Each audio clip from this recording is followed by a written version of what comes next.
একটা ইঁদুর এক কৃষকের বাড়িতে গর্ত করে সেই গর্তের মধ্যে বসবাস করত।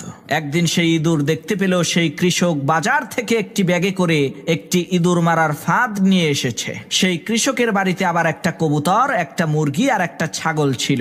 সেই ইঁদুর সর্বপ্রথম কবুতরের কাছে গিয়ে বলল, ভাই কবুতর, আজকে তো তোমার মালিক ইঁদুর মারার একটা ফাঁদ নিয়ে এসেছে। ইঁদুরের এই কথা শুনে কবুতর বলল, তাতে আমার কি? ওই ফাঁদ তো আমাকে মারার জন্য আনেনি, এনেছে তোমাকে মারার জন্য।